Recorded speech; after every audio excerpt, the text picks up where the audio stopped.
Good evening, everybody. I think it's 7:15, so I think we should start. Thank you all for coming to this meeting. I would like to start by welcoming everyone tonight. I would like to take some opportunity to remind everyone I expect you to treat all members of the committee with respect and to accord the same respect to officers and other people who have been invited to speak to the committee this evening. Members of the public who are observing the meeting should not interrupt in any way. And there's a filming notice. Please note that this meeting is being filmed for subsequent broadcast on the Council's website. Therefore, by entering the chamber and sitting anywhere except in the public gallery, you are consenting to being filmed and to the possible use of those images and sound recordings for broadcasting and/or training purposes. As your images cannot be removed post-recording, if you are a member of the public and do not wish to have your image captured, please speak to one of the council staff. Thanks. And also, we have the public toilets on the ground floor are currently closed for refurbishment. Therefore, public and disabled toilets are in the library. Please go through the cafe seating area to where a security guard will direct you should you need to go to you need to use the facilities. Apologies for absence. Do we have any apologies? No. Declarations of pecuniary interest. No.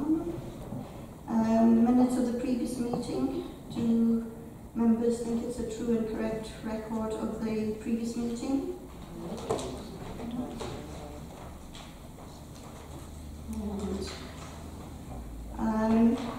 Now to agenda item number 4, which is on waste recycling and street cleaning.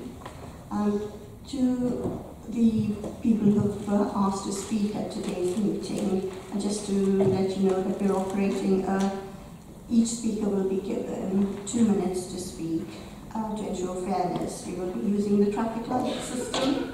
Once the timer starts, the light will be green. The light will turn amber when you have 1 minute left. And when the time is up, the light will turn red and you must end your speech immediately. So if you could keep to the time, I don't want to have to ask you to stop. Thanks.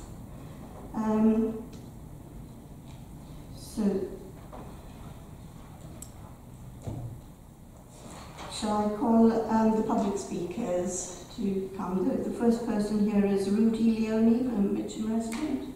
Do you want to go and speak? Yeah. Thank you. I'd like to talk to a couple of subjects. First is transparency. In its reply to an FOI request, Merton's refused to publish Veolia performance and deduction information because to do so may apparently prejudice commercial interests and damage reputation and prejudice existing contracts or the ability to bid future contracts. FOI exists to protect public funds, inform taxpaying residents as to the performance of their services and performance of the council's contract management. It's to inform other local authorities regarding the actual performance of contractors. Sutton formally committed to publish Veolia performance and deduction information, yet Merton's secretive position does little to serve its residents or engender trust. Merton's position reinforces suspicion of maladministration, poor contract management and mismanagement of public funds. It's now February 2019, almost 2 years into the Veolia contract, and IT is still being used as a reason for not being able to identify reliable performance and deduction information. In yesterday's meeting, it stated that the deductions were only part of an answer, and it was more of an art than a science. Deductions have not been made. The council is still in negotiation. 2 years, almost 2 years. We're told that Veolia reduced their monthly invoice based on their assessment of deductions that apply. I fear that the art of trust is being pushed too far. The council confirmed to me in a complaint in relation to missed collection marked as complete, that Viola had inadvertently or on purpose marked the job I complained about as complete.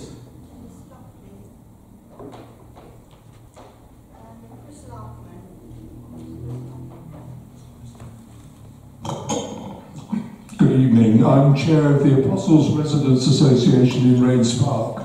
I've got some good news and bad news.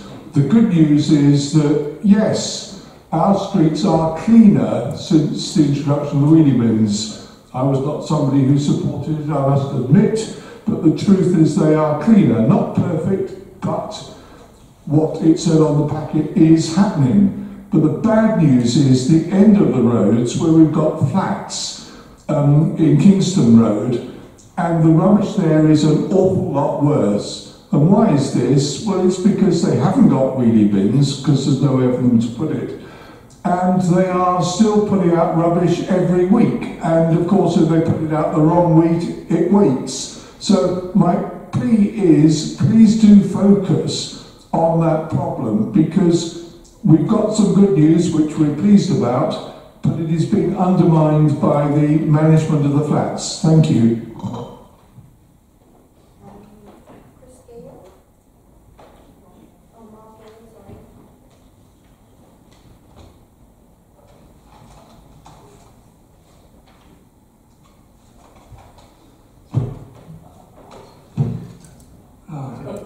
The whole system doesn't work. The green bags appear to sweep up and then abandoned for days. Since October, when the road sweepers were halved, the staff follow a fortnightly route, so I know exactly where the bags will be left. Why doesn't the response vehicles know the exact same route that I know? We have problems where we make reports on the Merton Council website, which crashes constantly. I've had it once, crashed again today, and for some reason Viola claim they're not receiving those reports. So is that the reason why Viola leave the borough in such a mess? I reported surgical needles thrown all over the floor in St Helier Avenue. 4 days later, nobody bothered to collect them, so I picked them up. I've got enough here for all the councillors in here to have one each, not addressed at all. Fly posters. These have got the same phone number on, and they have been here since Ross Garrard was here. He knows who prints these up. Chris Lee knows who prints these up. But these are on every single street corner, Central Road. Now these are there. Nobody in Merton Council cares about the contract, and they laugh it off in council. Thank you.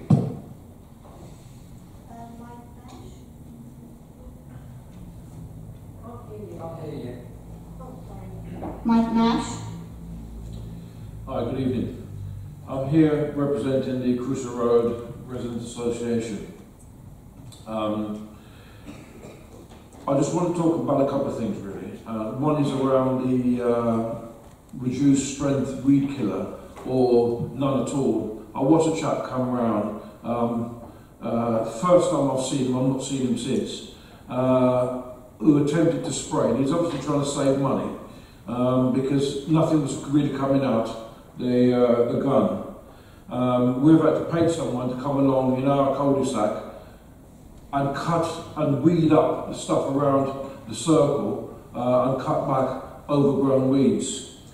In Friday Road and the roads up and around there, we've got metre-high weeds growing out from the pavement.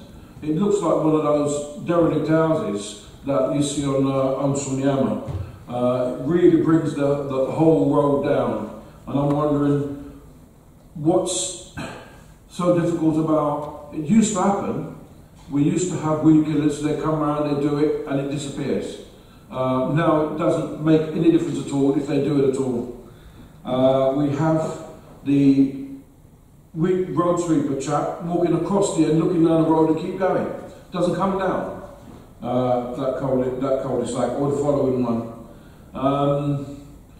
I filmed the cart that goes down with the spinning wheels, driving down so that you can satisfy the GPS, turning around the turn circle and driving straight back out again. I did send that clip to the local councillor. So we have all of these things cumulatively. It makes the area you live in less than desirable. And I'm sure that if someone came around with the intention of purchasing a house, I know I would, and I'd look and see that. I wouldn't, I'd go somewhere else. Thank you. James Leake.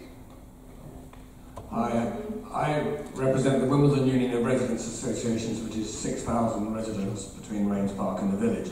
I have made 15 points in a report which I've circulated to the council officers, so I don't want to repeat all those now. I just want to highlight one or two. Firstly, we do think the waste collection system is improving, although there's still a long way to go, and we make some detailed points on that. One of the problems is that for larger households, the bins are overflowing, and that then effectively means that waste gets contaminated, or the foxes and the other birds pull it around, so we're not achieving much. Also, we do see operators pulling the waste sacks out of the grey bins and throwing them into the lorry because they find it difficult to use the wheelie bin, and I think this is something Veolia needs to look at in terms of operations. So whilst waste is getting better, streets are bad. Your own report submitted. It needs a complete rethink, and I think it needs more humans with brooms rather than vehicles which can't get down half the roads. One thing you might consider is what other councils do, is having every 6 months no parking on one side of a road so the vehicles can actually get down. And lastly, drains are largely blocked, and I want to talk about that, I do mention it here. And communications. We desperately need to improve the online reporting system. You've been talking about it for 18 months. We're very happy to sit with somebody from the council officer, and work out how best to improve that. But if you could improve that, it would cut out a lot of the phone calls which people get fed up with being told they're 15th in line anyway. So please, let's improve communications, and then I think we can help you together achieve better performance from Veolia and from Merton. And Michael Marks from Rains Park and West Barnes. Veolia crews need to comply with the service contract. They must remove all the contents of each bin, not leaving some behind, then return empty bins to the premises from where they came. Even with house numbers on, this doesn't happen. Toilet breaks for the staff are not adequate. The alley between Fairway and Bushy Road is Friday's stopping point for crews to relieve themselves. This was reported to the council, but they were not interested, and the resident was told to call Veolia, who are even less interested. Street waste bins at the end of Beverley Avenue and the one on the 163 bus stop, Blenheim Road, are left full for too long. Consequently, they are overflowing with the contents being strewn across the road. Plastic bags of rubbish are left alongside them. The recycling boxes are now too small and need a lid. The wind blows the plastic out of the overfull boxes. Council have told residents who request a third box that they will send one out, but none have ever arrived. Why do the council charge for recycling? Scrap the garden waste charge. More people would take a brown wheelie bin, greatly reducing landfill. There was talk of larger wheelie bins compatible with the collection trucks. Is this going to happen? Perhaps an annual fee for the larger bin may encourage families to recycle more rather than requesting a larger bin. The quality of the blue lid for the cardboard and paper bin is thinner and less robust than the grey. There are approximately 10% already damaged, usually the front corners of the lid, and there have also been complaints of them warping, causing rainwater to puddle on the top and pouring into the bin when opened. The cost for replacement of 40 lids should be down to the manufacturer, as the product supplied is not fit for purpose. Left as they are, in a year or two, these paper bins will be full of rainwater through the broken lids, so defeating the object of having them. Also, the blue bin is either too large or it does not need collecting fortnightly. As a family of three, it can take I'm sorry, months. your time is up. Can I ask you to stop? Tom Walsh. Tom Walsh from Merton's environmental charity, Sustainable Merton. 4 points to make. First, we are looking forward to working with Merton's street champions to improve the reporting of fly tipping and other problems on streets across the borough. We employ 50 community champions, so we hope that that will add to the reporting rate that you get to deal with.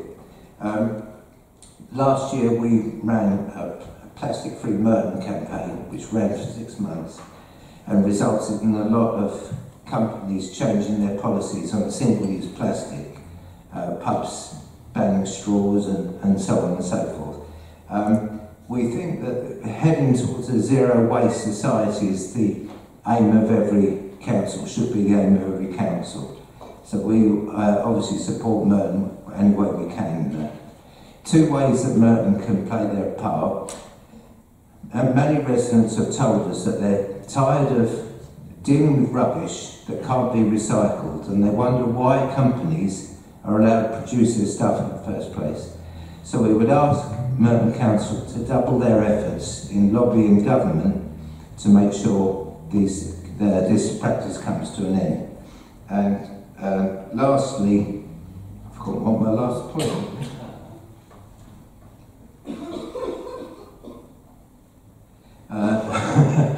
I'm really sorry. That's it. I've covered everything now. Oh no, sorry.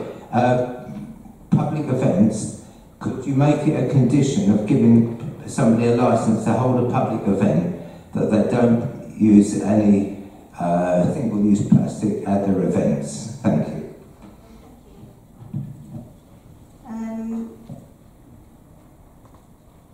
Marie Davidson, Battles Area Residents Association. Last February, I spoke at State of Our Streets. Last February, I spoke at State of Our Streets at the Scrutiny panel meeting with Veolia reps present. The new wheelie bin system started in October. Millions of pounds of our money spent to implement, yet no improvement to the amount of litter and fly tipping on our streets. There are numerous issues. Fly tip hotspots. More enforcement is needed. Many wheelie bins are pointless as operatives remove sacks by hand. Recycling boxes need lids to prevent items being scattered in wind and soaked in rain. Recently, leaves have been cleared from gutters, some more effectively than others, but not from pavements. Leaves turn to mulch, blocking gutters and drains, and are a slip hazard. We need to return to weekly street cleaning. Properties unable to accommodate wheelie bins still haven't received coloured sacks. Black sacks are not removed by Veolia. Confusion over collection days. There are still some signs in streets displaying pre-wheelie bin collection days. Street bins not emptied frequently enough. Green sacks left by street cleaners not collected promptly, encouraging fly tipping. Wheelie bins left on the street before and after collection, some permanently. I spend a huge amount of time walking locally, photographing and reporting the many problems in Merton High Street, Abbey Parade and side roads. The system shouldn't rely on reports by residents and councillors.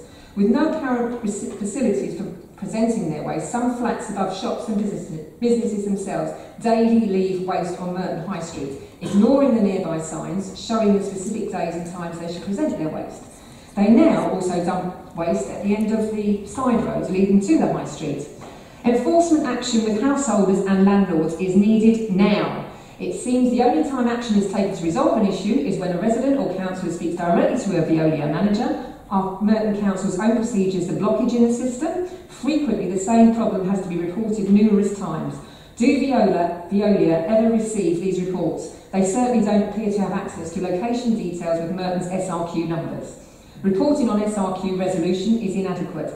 SRQs are reported as resolved when no action has been taken. Elizabeth Yeke. Is she here? Roger Norman.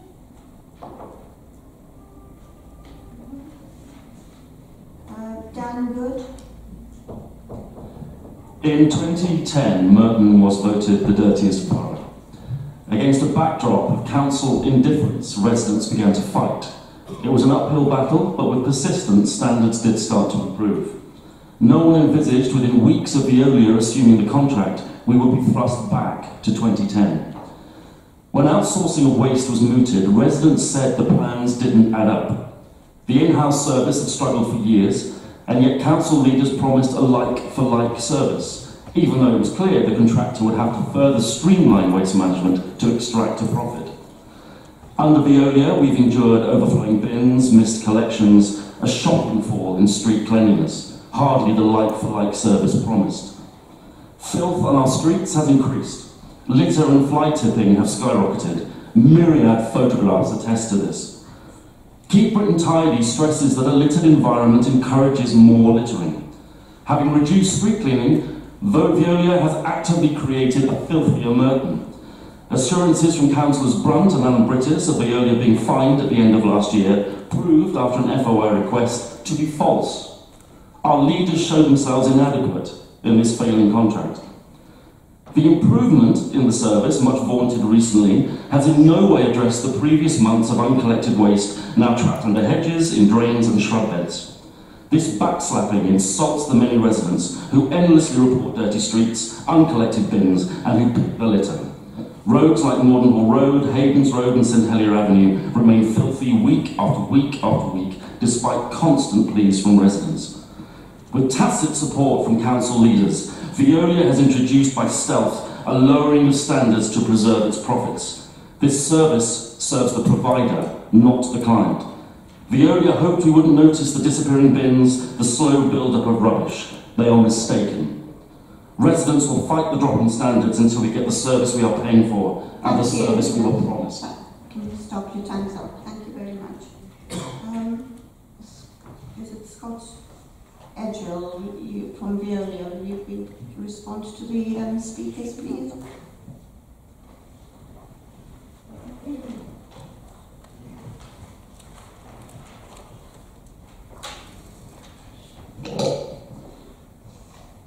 There was lots of points put across, so I'm probably not going to cover all of the points back, but I'm not going to cover the point of performance instructions. I think that's been covered previously. The point on the apostles, the question on the apostles, I do actually agree. I walked through the apostles on my checks and I do agree that there is an issue at the end of the apostles on the headers that needs to be addressed. And the gentleman that was quite rightly put it, that it's down to flats presenting bags. That is not an uncommon problem that we've got across Merton that we need to address. So there needs to be more work, joint work with Veolia and the local authority to deal with flats presenting bags at the wrong time. Some of the points just made around some of the streets, St Helier Avenue, Merton High Street, Haydens Road, they're all issues where people are presenting waste at the wrong time and not following the time set out in our schedules. Some of the questions on we've received from the Wimbledon Association about the yellow transfer bins. Currently we're continuing to use the yellow transfer bins on the refuse collection service. We don't want to, but currently we're dealing with so much side waste as people adjust to the new service. We're currently allowing it with the staff. It is a plan to reduce that and eventually completely remove all the yellow bins. We'll still use the transfer bins on the box collection days for the container mix, but the plan is to completely take it out of the refuse. There should be no reason why the crews walk down the street and don't take the wheelie bin to the back of the vehicle. That is an instruction we've given, that is something we're training out. We made it very clear at the reinduction process that that's what's expected. But at the moment we're allowing them to use the yellow containers for side waste that's currently being presented, which we're clearing, otherwise we have an issue with more street litter issue. I would address the point about the Veolia crews using Bushy Road as a toilet. That is completely unacceptable, particularly as Garth Road is probably only about a 5-minute drive, our depot from Bushy Road. I do come in via Bushy Road every day, so I will make sure that that's dealt with. The blue lids, if I could, I've seen some examples of broken blue lids. We will change any lids that are broken. That is the industry standard, unfortunately, we're purchasing right now for the blue lid on the paper bin. Some did arrive very quickly. We ordered a significant amount of plastic at one point, and if there's any that are faulty, we'll happily exchange them when people can fill that in online, and we will come and change those bins over. The battles, I'm just going the point. I think that's probably the points I wanted to cover. Thank you. I've actually spoken to Mr Nash previously before this meeting, and we'll be going out to inspect the roads. We've actually increased in our contract. We offered to provide 2 spraying, and we've actually increased that to 3 because I didn't think it was appropriate. I didn't think it was working well enough. I've currently got that whole service under review. I do think that the chemicals that are being used these days aren't as effective as they could be, so we need to look at some other opportunities and some other ways to deal with weeding in the borough. And certainly it isn't acceptable that a sweeper looks into a cul-de-sac and doesn't actually go in because he doesn't think he needs to deal with the work, so that will be addressed as well.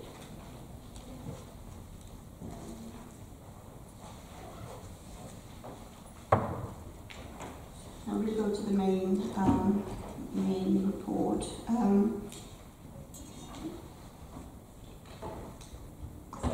Just before we start the scrutiny, I open it out to the panel, I just wanted to say that scrutiny of Veolia's contract is being carried out with the Financial Monitoring Task Group as agreed at the Overview and Scrutiny Commission. Therefore, questions today will be focusing on the delivery and implementation of the rollout of the new scheme since it was introduced in October, Veolia's performance, where it is working and where it is not. Veolia have kindly agreed to attend to address these issues and update us on how they're doing and addressing to improve their performance. And I think Chris will introduce. Oh, you wanted to say something? Mike Brunt, cabinet member, will say. Thank you, Chair. And I welcome the opportunity to bring this report, for Office to bring this report to the scrutiny panel tonight. Closer, is that better? Right, thank you. This is an area that I've had involvement in for many years as someone here, and I've bored people in the past about the connection I've had with refuse collection, street sweeping, being the member responsible back in the 90s on this. So I do refer to myself often as the recycle councillor, not as I've been called, and I accept sometimes the rubbish councillor. The last time we were here, it was just on the point of rollout of the new service. And obviously there were high hopes of a smooth transition to what is a significantly different operation to the one before. Maybe it was a tall order, I hope it would be smooth, but we mustn't forget that 68,000 households, broadly speaking, have got a new refuse service compared with the one they used to have, and 3/4 of those have got a different day of collection. So it was no small change of service. And I don't deny that there were some significant issues and concerns early on, which we moved quickly with Veolia in partnership to address. Largely that was driven by a shortfall delivery of containers, of wheelie bins, with a roughly 10% not being delivered on time. That inevitably had an impact because we were catching up from day one, which was not the position any of us wanted to be in.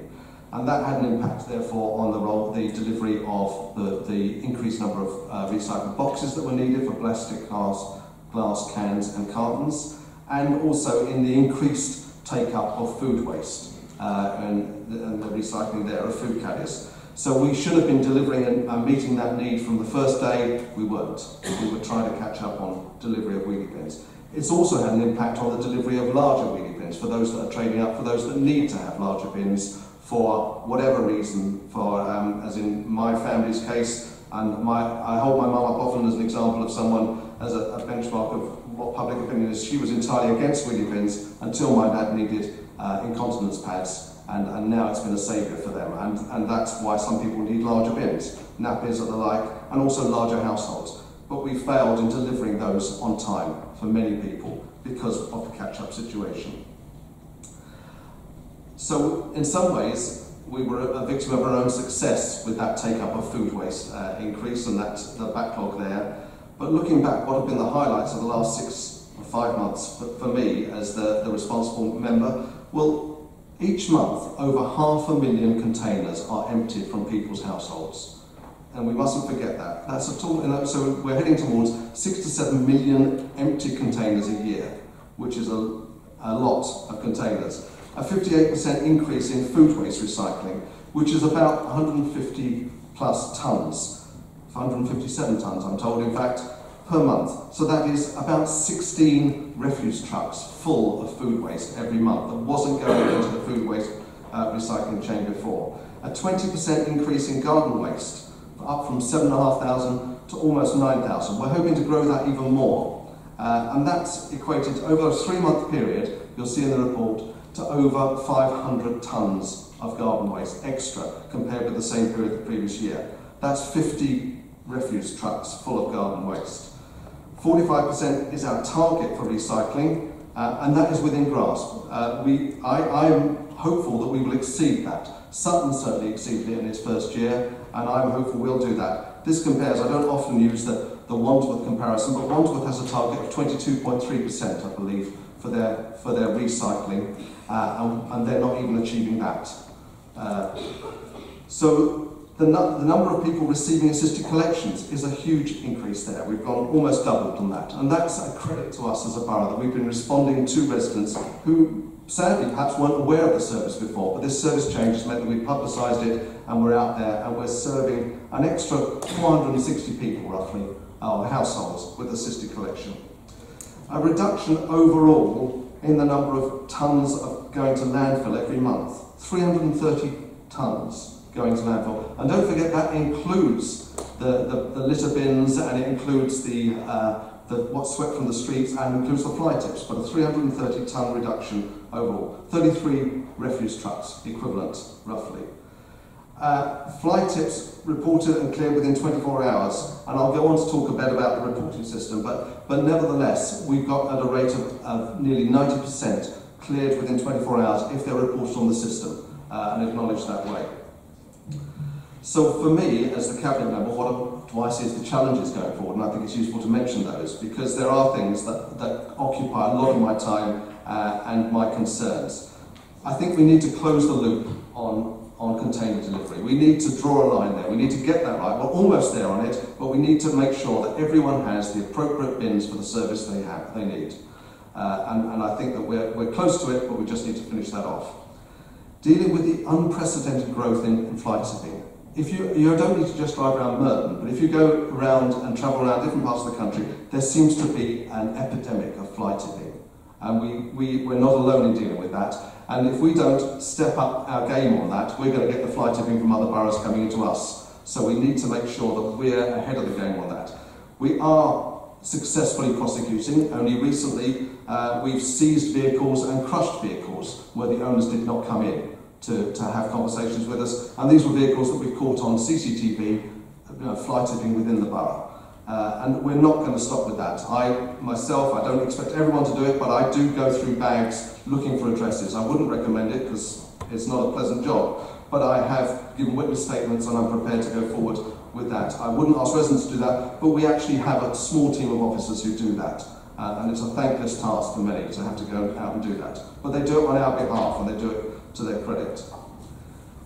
Linked to the fly tipping epidemic that seems to be going on and the way we try to deal with that, there's also street sweeping and cleanliness. And I hear the points that have been made tonight, because I think we need to make sure that all our streets are as good as the best in the borough.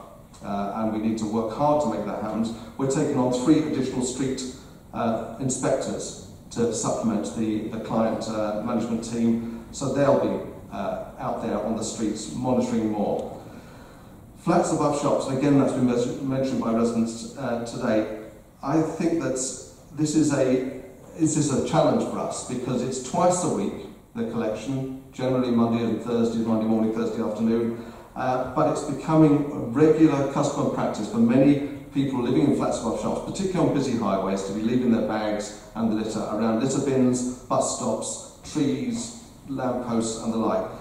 We've got to tackle that. We've got to find a solution, and that's not just to say that that the residents are completely wrong, because some of them think they're doing the right thing by putting it at a collection point to make sure that it's collected. So we need to work on an education programme there and potentially review that service to make sure that, particularly on the busy highways with narrow pavements, that is not something that people have to walk through on their way to school or on their way to the transport hubs. I think that also, I would say that we've got an issue with blocks of flats where there are flats less than 10. What's clear from this change of service is that there were some people receiving a mixed service before. Maybe some of their collection was part of a flat collection service, some of it was part of a basic waste collection service. And I think that, as Mr. Larkman said, at the end of the Apostles' Road, there's other sites like that around the borough. So I think we need to constantly review and work on the small blocks of flats. Are they getting the service? Has it transitioned to the new service? Because we must remember that any blocks over 10 didn't change through this. They are receiving the same service now as they did before. So I think that that has highlighted that, and we need to work on that with Veolia and try and iron that out. I believe that we have an IT system that is tries to do its best, and in many respects is doing its best behind the scenes and successfully doing that, communicating with Veolia and their ecosystem on board. But it's a one-way street from the residents' point of view. They report something, they don't get the feedback. They don't get anything back. And I'm pressing, and we're working with our IT team to make sure that we have a better IT reporting system. One that actually gives residents more confidence that they hear back, they reported something and it was cleared, or at least an email acknowledging that it was received. So I'm conscious of that, and I think we need to work on that. I think I would like another challenge for us is to expand the number of street champions we have across the borough, because they're a great asset. Residents care about the borough as much as we're all residents here. So we need to make sure that those who want to be involved can be involved, and they're given training and they're able to do that. And I think that we need to try tackling at source some of that, the stuff that ends up blowing around the streets. Particularly the lightweight plastic that blows out of the boxes, and I take the point about lids of boxes because they are elusive and we are still trying to work on that. But no, I think that I welcome the government's initiative on a deposit scheme. We have been lobbying.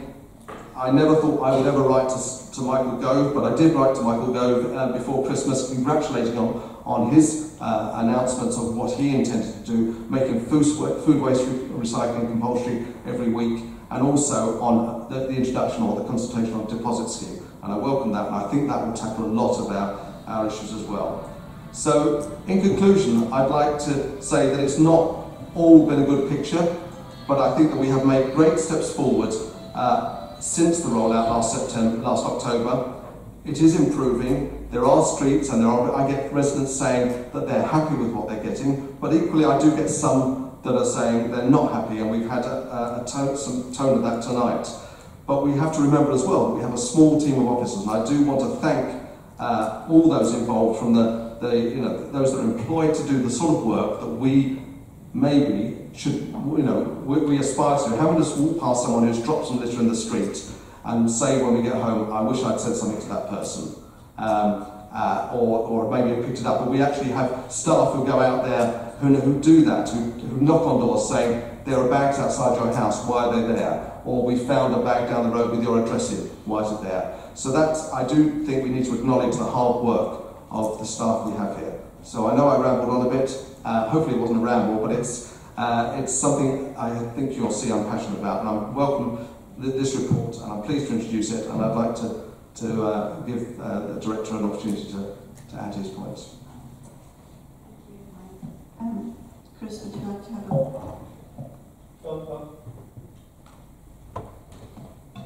So I'll just add a little to what the Cabinet members said, and maybe pick up on some of the points raised by the public that haven't been addressed yet. I suppose I'll preface this by saying I don't think anybody on the other side or our side would accept that the service at the moment is where we want it to be. But that's not without trying, and I know that Veolia worked tirelessly, and the staff in the department worked tirelessly to get to that point. And the direction of travel is in the right way. And it was encouraging to hear one or two voices this evening from residents acknowledging that that's the case. But that doesn't dim our efforts to make sure that we accelerate the improvement and we get there, particularly around streets below grade. Because I think we're getting there with the containerisation and the bins being emptied and the response around fly tips, but there's still a huge body of work. And I'll talk about some of the things that are happening in order to address that. But just in the order that some of the questions haven't been answered this evening came up. Firstly, there was a point right at the start around transparency and performance and deductions, which I wanted to pick up on, because it came up last evening. And we are, just to be absolutely clear, we're in exactly the same place as Sutton, and I know that Sutton were mentioned. Sutton have given a commitment to publish their performance data through the SLWP. We are doing exactly the same, and indeed tomorrow we're meeting with all 4 boroughs in order to look at the performance data that we expect, the common set of performance data that we expect to publish. We already publish a limited set of performance data in Merton, that's on the website every month, but we are moving swiftly towards being able to publish against all of the SPIs and some more detailed data around things like refresh performance, where something isn't completed and the refresh deduction continues. What I'm not able to publish, and I've been absolutely clear on this for some time, is to publish financial deductions where they are unresolved, because that is commercially sensitive, because it's just speculation. Until the financial deduction is agreed and finalised and resolved and it's definite, it can't be published. It would be irresponsible, and we've had clear legal advice on that. And I've said that I will publish in the scrutiny papers once we get to that point of having that final position. And that's never changed. And we'll get to that point and we'll publish and we'll have that discussion in the open. One or two other points that came up. Online reporting, Cabinet members have been absolutely clear, we're not satisfied with the position around online reporting. We have had, the council has had a problem with the contractor that we had providing the CRM system. That situation is now resolved, that contractor has now left the council's contractual arrangements, and we're in a different position, so we should be able to accelerate that functionality improvement. It's not where we want it to be, it is clunky, to use that old word, and we expect it to improve over the next few months.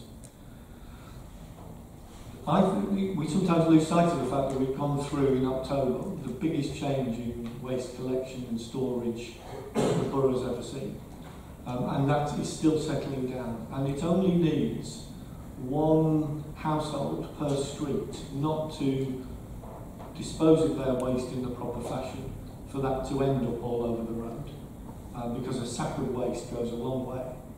And we still have the situation where either through misunderstanding or through choice, some residents do not follow the method for storing waste or the amount of waste, and the side waste being created is significant.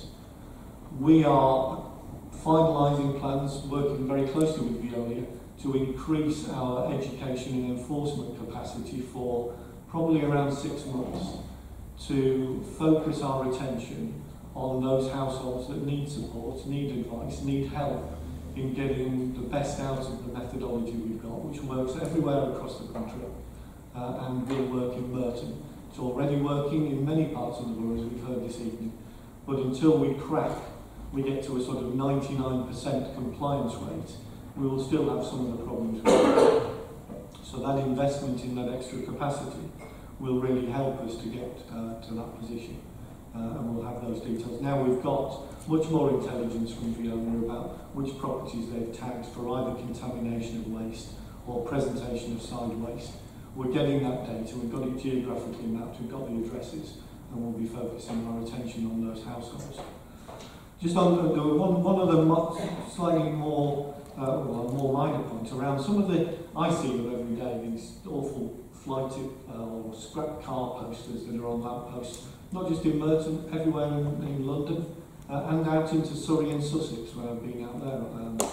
And it might seem simple to track down the perpetrators of this, but I can tell you it's not.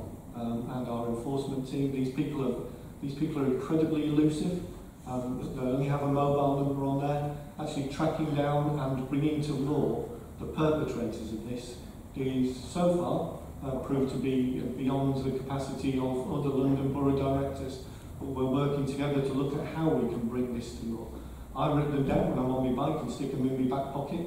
I'd encourage everybody else to do the same, because whilst Veolia will do them, we'll remove them. And you see evidence of some of the black tags that have got the strap to the ties that have been left up, unfortunately. But they're removed as quickly as we can get to them, and we should get rid of them as soon as we can, but also we'll try and bring to justice those perpetrators. And there was also mentioned, just to allay another fear, that there are disappearing bins. We're not removing bins from the streets. We might be replacing some, but we've not reduced the quantity of bins that we have out on the streets. So We are looking at sometime in the near future to look at the location of bins, the supply of bins, and whether we've got the right type of bins, but we've not entered into that exercise yet. And I'm sure Scrutiny will be very interested in that work when we undertake it. I'm happy to answer any further questions.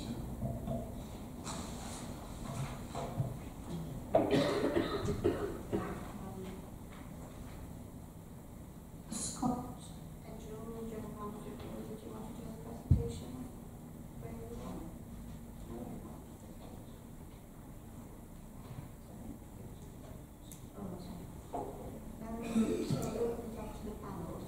Questions that anybody?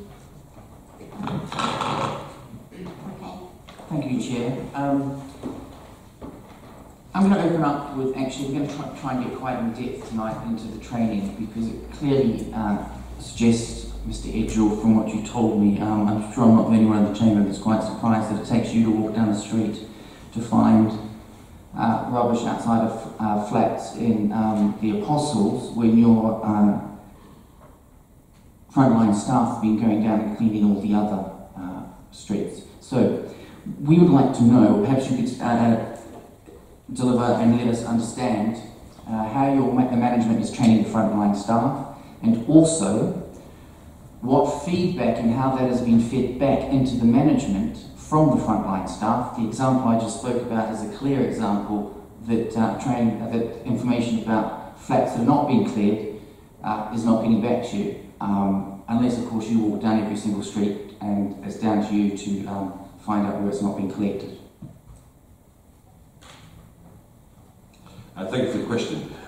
Training is something absolutely very important to Veolia. We do focus quite a lot of our training on health and safety, but we did actually at the beginning of the contract back in April 2017, we fully inducted everyone into Veolia and gave them a whole suite of training based on safety around manual handling, reversing assistance, then the role and the expectations of their work and what we expect to see, how they expect to behave, how they expect to interact with the local community, residents, businesses, etc. They're also given some training induction on the new vehicles that we purchased, and then there's a whole plethora around Veolia as an organisation. The training was actually completely everyone was re-inducted back into the service when we started the new collection service, and we made it very clear what our expectations were. As far as the feedback we received, Echo is our main tool. So Echo is our system that works in all of our vehicles. We have a Samsung tablet which runs a database effectively. We receive our works orders, jobs, complaints, miscollections. All of it comes through Echo. The staff have to actually close those jobs, and they have to swipe very simply. It's designed in a very simple way that you swipe left or you swipe right, and there's a few drop-down boxes where you can pick, for example, that someone's presented excess waste, that someone's presented the wrong material in their paper bin, which is it's been quite common. It's also, and we also, if someone hasn't presented their bin, and you think, well, actually, who wouldn't present their bin? Well, there's quite a lot of people that actually don't present their bin for collection, and they come running down the road afterwards, and the staff are told to try and accommodate people if we can. But we also lock that, if someone doesn't present their bin, we also note that on our systems. So the frontline staff, particularly on collections, are able to give us a lot of feedback. The staff in the street service, only the vehicles, the cage vehicles, our mobile response vehicles, have the same technology. We don't give that technology to the manual barrow sweepers. So it isn't just me. I do like to walk lots of streets. I do think that data is one thing, but actually walking the streets is very important. I spent 4 hours out today because that's how we understand how an area works. So that is important, but it is made up of part of really Echo is our main thing. And our managers are there every day. We've got 2 environmental managers that work on the street service. One originally troopy transferred from Merton Council, and one we've brought in from another contract, and the 2 environmental managers who spend their day, they have their work. The whole point is that they're completely mobile with their devices, they don't have to sit into the office, and they can go and check on the standards of work. So we've got quite a robust training plan, and we've got lots of feedback coming backwards and forwards from the staff. Doesn't seem that robust, because clearly things are not happening on that front. What action have you taken to the clean street or the street cleaning crew that have clearly been missing the collection of the rubbish in the Apostles? It's clearly been happening for some time. You've walked down and discovered it. What action have you taken? We have a number of staff that are on performance improvement plans.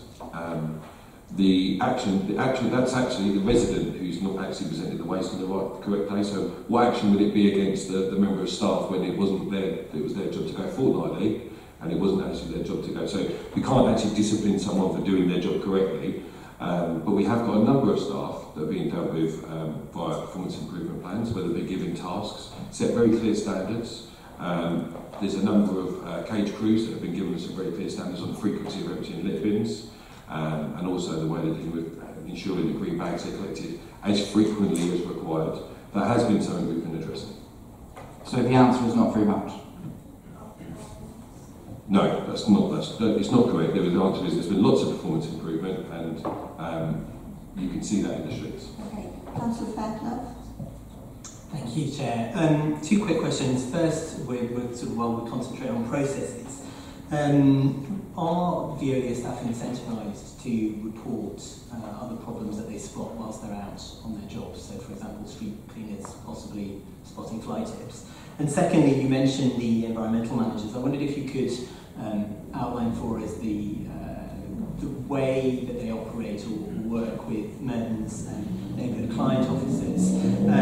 My own experience, and I suspect my colleagues, is that our NCOs are unfailingly helpful, but they can't always make it seems Veolia do their job. The Apostles has been mentioned several times. That's actually in my ward, as it happens. And I know that we're working with Merton's officers to review the processes and look at some of the problems and give out some information. But actually, the example I wanted to give was the 37 emails that I had to exchange with Merton to get some bins delivered to a small set of houses. And every time I was told it had been escalated, and yet nothing happened. However, at such point that I broke and went higher within Merton, things got resolved very quickly. Now that doesn't seem to me that the contract is being appropriately dealt with, and I just wondered from Veolia's perspective, how does that relationship work? I think the relationship between the NCO officers and the two environmental managers and the contract manager we've got for collections, for example, has been working quite well. I think they raised a number of points. We try to deal and work with them as quickly and as we can. There are some things we can't do. As far as bin delivery, the bin delivery was a huge undertaking. We actually employed a separate contractor called Jet, who came in and undertook it on our behalf. But as the point was raised earlier, there was actually 27,000 other pieces of container outside of the main rollout that were requested. Boxes, food caddies. It's really quite a phenomenal amount of work that we've had to undertake. We've used some of our own crews. We've also mainly used a private contractor. So that's a slightly different point. And I acknowledge there was some issues in communication, but I mean, my colleague Charles Baker is next to me from Merton. He runs that team. I think we have a good relationship. I think ideas are shared. Certainly through the rollout, we had a daily AM call and a debrief at the end of each day. So there's communication. They're talking to each other constantly, and I think they've built quite a successful relationship over the last 22 months. And on the incentivisation of staff? We don't offer incentivisation to staff. There isn't, for frontline staff, there isn't an incentivisation programme. We do expect people, we pay the London Living Wage, which is a good rate of pay. We also pay good rates of pay for our HCV drivers. It's a very competitive market. We don't offer incentives to do your job correctly. Everyone's expected to follow procedure.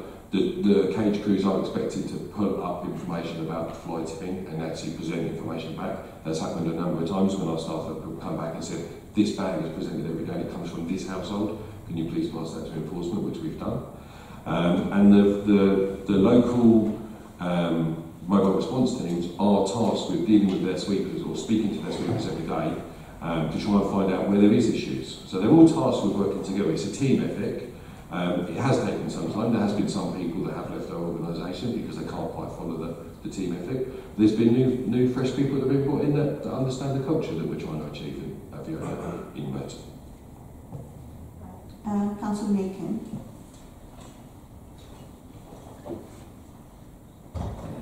I've got a couple of questions about training as well.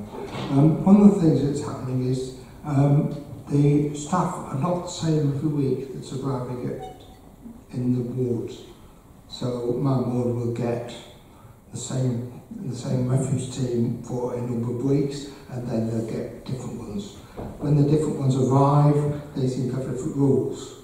Like, for example, curtilage is one of them. I've had arguments with Veolia and the staff saying about picking up bins that are left outside people's properties or inside people's properties. They don't seem to know the difference between the two. I admit the street cleaning after the bin collection is a lot cleaner than it used to be, but it's still not perfect. It needs looking into. We would like to have the same crew on doing the same collection every fortnight on refuse. That would be an ideal world. Unfortunately for me, they are given holiday, and they are given training days, and they are given lots of. So there is always going to be an example, but the driver and the main part of the crew should be the same. That would be something I'll look into. We always try and give a consistent crew. We don't want crews made up completely of agency stuff. We have, during every bank holiday, during every half term and at Christmas, there is lots of people obviously asking for time off to be with their children, etc. So we have to balance that need, but we're providing consistent crews. The presentation policy should be quite clear. We will collect waste from inside of the property, but we would like it at the curtilage. We'd like it within arm's reach of the curtilage so there are a lot of people that are presenting their bins to outside the property. We're returning those to where we're finding them. I would encourage as many as the councillors in the room, if you encourage as many residents as you've got, that if they could number their bins, it does make our job easier to return them to the correct addresses. I know it seems a very simple thing to put a bin back to the same place you found it. I can assure you, as I spent my early days at university doing this job and loading containers, I can tell you it's not when you're dealing with 1,400, 1,500 containers in one day and you're trying to make a speedy service. So the more people that can number, but we will collect containers from inside. If you find any examples of people that not, please feel free to let me know directly. Oh, and just on the street cleansing or the street cleansing point, I do think the containers. I think what the containers have done have shown us where the issues need to be addressed, where people are overproducing, they're not recycling. I think certainly I can see from the areas that I travel that there is an improvement after collection day. Some of the worst streets that I found with the highest number of complaints, I do regularly visit particular points so I can see an improvement over time, and I have seen an improvement over time. I'm not saying it's on every street, but we are looking at our street cleansing resources. We've already deployed additional resources to deal with the influx of fly tipping, but there is still more work to be done to tidy up the schedules and make sure that we've got all services working to the standards we expect. Okay, Councillor Holden, Thank you. First question is, will you actually apologise for the shambolic rollout of the bin collections and apologise in public to everybody here? We had an extraordinary meeting of the council, which is the first in 17 years, and I think so far I've heard they were sorry. So that's question one. My second question is about fly tipping to query, this is for the cabinet member. You said we're almost at 90%. Isn't 90% the actual target? Wasn't the actual figure for January 12% for fly tips cleared within 24 hours? And isn't the overall for the year to date 47%?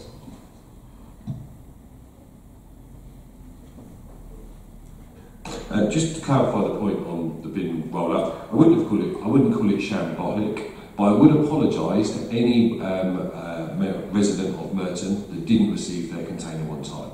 We were undertaking a huge task. We did subcontract and we probably didn't do enough to manage expectations on time. We asked originally for a 12-week programme.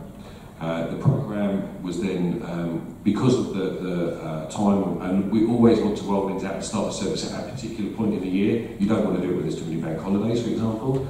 So we were trying to meet a particular point. That meant we then squeezed our deliveries. Our subcontractors said they could meet those timelines. We used all of our influence to ensure they did meet those timelines, and they still left us short. We did have, although it's 10% is the quoted figure, the majority of the curbside containers, not the houses of multiple occupancy, had already received their containers. On top of that, the success of the recycling service then stripped any ability we had to have any additional capacity from Veolia, and I did bring in resources from outside. Many weekends, the United Colours of Veolia turned up to try and, but I would happily say to any resident who didn't receive their container on time that I personally apologise on behalf of Veolia. I'll pick up a question on flighted performance, if that's okay. And there's a discrepancy in the figures that are published in the scrutiny papers this evening, because they don't reflect the actual performance. The problem is, it should carry a health warning on there, for which I apologise, but a large number of the Veolia vehicles that are collecting the flight tips don't have the onboard tablets allowing them to immediately swipe it off as being collected. When we take that into account, the actual figure is closer to the 90%, I think 89%, as reported in the Cabinet in the scrutiny report tonight, but the performance indicators pick up on the data from ECHO and CRM, which is under-reporting the actual performance. So we're in the process of resolving that. It really relies upon all of the vehicles that we only have having the in-cab technology and being swiped off at the point of collection of the flight tip. Councillor Butler. Yeah, thank you. A while back, I don't know exactly who wants to answer this question, but a while back in Scrutiny we did talk about, and it was mentioned earlier this evening, about integration of systems, CRM systems between the council and Veolia. I was wondering, and we've heard about, Veolia staff talking to council staff, and that seems to pick up the pattern some of the time, but it seems that if the CRM systems, the IT systems, were integrated more, and I've said this question before in Scrutiny before, what are the improvements, where are they going to come, and what do you envisage as the perfect system for integration with the council's IT systems? So maybe if I start with that, because I think we're pretty much there in terms of the integration of CRM to ECHO. And that means, for example, take missed bins, that at Veolia's end, their crew swipe off whether the bin was presented properly and whether it was collected, and record if that wasn't the case. The resident can report a missed bin on the system, which then goes directly to ECHO, and they have the required period in order to rectify that if it was a missed bin, and that then automatically records the percentage performance and automatically calculates the deduction if any is applicable. That applies now to all those systems which are based upon staff who are recording it on site and feeding it back into ECHO and back into CRM. Where it requires some inspection for the performance to be calculated is where an authorised officer has to inspect. That's streets below grade. So that's where an NCO goes out, reports and records whether the street is below grade or not, puts that through the system, through CRM into ECHO. Veolia then have the required 48 hours to bring it back up to standard, or a shorter period if it's in the town centre, and then they're required to swipe if it's completed or not. At that point, the authorised officer re-inspects hour 49 in order to verify that that's been done, and if it hasn't, then that is a performance default and calculates the deduction. So in terms of integration, we're pretty much as far as we can be, but I know that one or two of the less public-facing SBIs are still having work done on them in the back office. I don't know whether Charlie or Anita could just say a bit more about that if you're looking for that sort of information.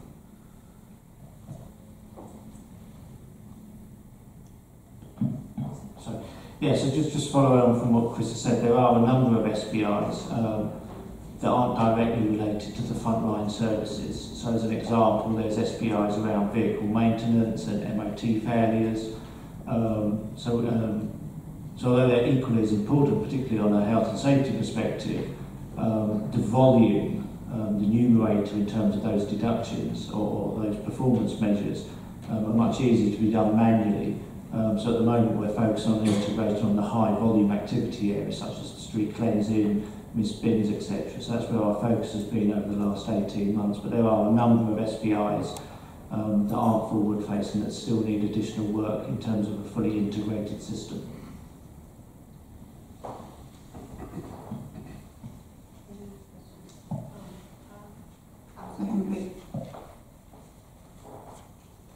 Thank you, Chair. Thank you also for your report and thanks for some of the good work that you're doing, and I do appreciate that it's a lot we have to do.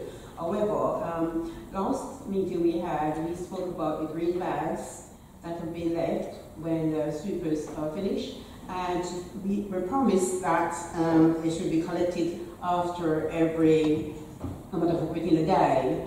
This has not been done, and because of that, we noticed there's lots of fly tipping, because whilst the bags are there, people just come and dump on top of them, and that causes a lot of problems also. So I'm just wondering, what you're planning to do about that to make sure the movement goes faster. Thank you. I do actually agree with you that if green bags or any type of bag is left in the street for too long, it does attract fly tipping. So I acknowledge that point. If I could perhaps see you afterwards and we could talk about the actual streets we used to hang with there's issue around green bags, we do produce a significant. Unfortunately, it's a situation where a job is job half done, where we've done a good job with the sweeper, we've emptied the litter bins, and we've swept all the waste and litter and detritus. And then the cage crew hasn't quite been scheduled accurately enough to ensure that they're picking up the material. What we have been doing is asking our managers to go actually do ride-alongs to ensure that we're focusing. We get the information about when things are reported, green bags are being left, that does come through to us. We do also, not that I like to mention it, regularly review social media, and we learn from that as well about where sweepers may accidentally be putting bags in the wrong place, or they haven't notified their cage crew, their mobile response team, to say, I've left bags on this street, I've left bags on this street. We could also design new pick-up points, because we did find some sweepers thought it was acceptable to just do it every 20 yards and drop a bag. Well, that's completely not acceptable, so we designated clear points. So we've got a number of things. I don't think one thing will fix everything. I think it will be some time to keep refining our schedules and working with our cage crews to ensure that they pick up all the green bags, and we are endeavouring to do that as quickly as possible. Councillor Anderson. Thank you. I must say that in my ward, since the introduction of the bins, the streets are a lot cleaner. But, thanks, I'm glad you brought it about. What happens is that there's a lot of things happening. There's a couple of spots where rubbish are being left. And although it's being reported time and time and time again, it still develops and not cleared. We've got a couple of spots in my ward which we don't refer to and we noted. And the other thing is that you wouldn't understand how stressful it is for us when a resident complains to us that something is wrong or not happening, and we pass it on to the cabinet member, who then deals with it, and it's going to be over, and nothing more is heard of it. And we have got to face those residents day after day, and we've got to look in their face and say, we haven't heard anything, we don't know.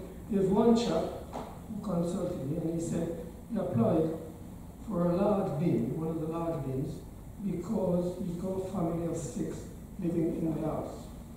I said to him, well, we'll get onto it. I'll go on to the cabinet member about it. And nothing happened. There were 2 people who complained about it. One only wanted the ordinary bins, and this one wanted the large bins. I must agree that within 4 days, the smaller bins were delivered, but the large bins, nothing happened. And I thought he had received it, because about 5 months when he said he applied for it. Nothing happened. And I saw him the other day, I said, oh, could you receive your, he said, no, I haven't had them, I've heard nothing. So, you know, it's constant non-connection with Yola when you do contact them on both sides. So I would like that to improve anyway. Thank you for the first part, and I do feel there is an improvement. But what it is highlighting the areas where people aren't following the system, and that's something we need to address. As I said earlier, with working with the new street inspectors, we've got some ideas for enforcement, and we're proposing some of those to assist as much as we can with trying to just encourage these people. A lot of these people actually think they're doing the right thing. I think they're presenting a bag in particular. There's a spot that's only a few hundred metres from this site in Kenny Road. Bags are presented there every single morning, twice, sometimes 2-3 times a day. Because someone thinks they're doing the right thing, because they're putting in high level. They're not. They're actually breaking the law, and that's what needs to be addressed. As far as the larger bits, the bit we did focus on, and it was my decision. I apologise for it. I apologise again. We focused on actually ensuring everyone had a container to start with before we went through the swap process. There hasn't been as many swaps. If I can take the address, we are still working through some auditing of particular sites. We did give a lot of information to extra crews. We are actually going back and auditing around about 2,900 jobs ourselves to ensure that the right standard of work has been achieved and the right bins have been swapped over. But if I can take that one, I can have that double checked and ensure that's on the list, and I can pretty much assure you that will be there tomorrow. But thank you for your comments around the street scene and the impact of the big moment. Councillor Fairclough. Thank you, Chair. I think we thought that we would look first at process, then at fly tipping, and then at street cleaning. And I think it's fair to say we might have moved on to fly tipping, possibly. And I just wondered if I don't know whether this is a question for the cabinet member or for Scott from Veolia. How, in terms of the collection of fly tips, how does that interact with the gathering of evidence for prosecution? As I understand it, Merton's officers gather evidence and Veolia collect, and obviously there's a 24-hour window to collect, which doesn't give Merton's officers very much time to get there. In fact, do they even know about the fly tips to get there to collect the evidence? And so I wondered if someone could talk me through how that works, if that's okay.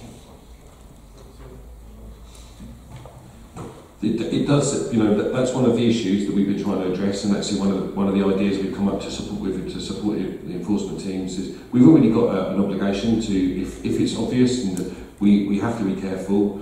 Councillor generously puts his hand in the bag, and that is a role that there'll be many people that wouldn't want to take. Some of our staff will actually empty bags, they'll look through bags, particularly when they know it's a repeat offender. I've got some also some environmental managers who my own street inspector who are prolific at going through to try and address, but people are quite canny and they will try and hide as much information as possible because they realise that people like us are looking. But we do think there's an opportunity to work. We don't just want to solve, we need to design these problems out and ensure that moving forward that no one ever has to go through this again. This is a big structural change. So we want to work with the local authority to collect some of these and bring them back to a designated spot. We mark them up with it's something we're proposing, we're not quite there in the final parts of it yet, where we actually mark up where we've taken that bag from, what time we took it from, a little photograph, and then bring that back to a designated area, one of the transfer stations, fully permitted for transfer of waste, and then someone can work in an area where it's nice and safe and you can bring back, rather than enforcement walking along Merton High Street, they'd be very busy on Merton High Street or Hayden's Road, but we can then pick up large quantities and come back and give that. So we've got some ideas around that, and also about some areas we've done in some of our other boroughs, where we've come up with in Westminster, we've done all sorts of projects with them, where we know there isn't unlimited funding, so we need to work together to try and say, let's focus on one area, get the area compliant, and then move on to the next area. So focusing it by a small chunk, but we've also got all the information. One thing that ECHO has been doing for the last 2 years is capturing all of that information. We can really get quite some really smart heat maps about where enforcement needs to go, and that work is already being undertaken. So I think that it's positive. We've dealt with the job is not over, as Chris mentioned earlier, but we've certainly dealt with the bulk of the work, with delivering the bins, starting the new service, and now we really need to focus on that enforcement. So that I think is an education thing. I think more people, when they realise what their right collection day is and they're not allowed to do that, I think a lot of people will comply naturally, as we've already seen for a huge part of the population in Merton.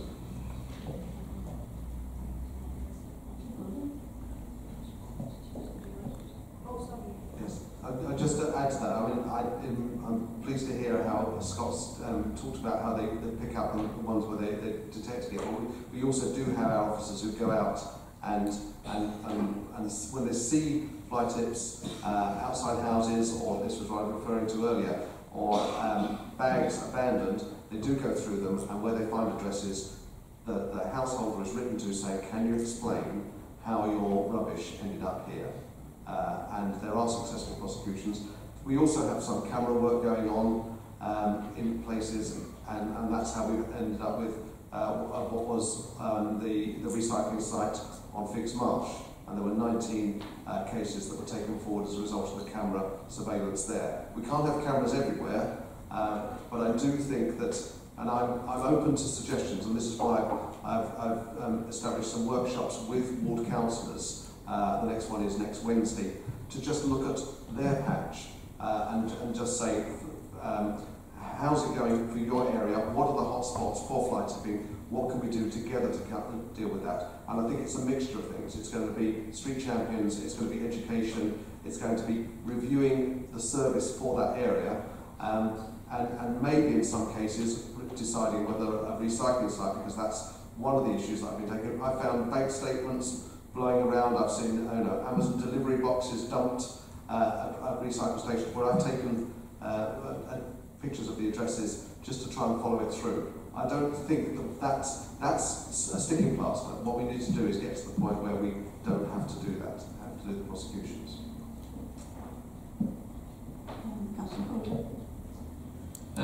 Similar question on the fly tipping. This is more about bulky waste collection. Council started charging for bulky waste or special collections.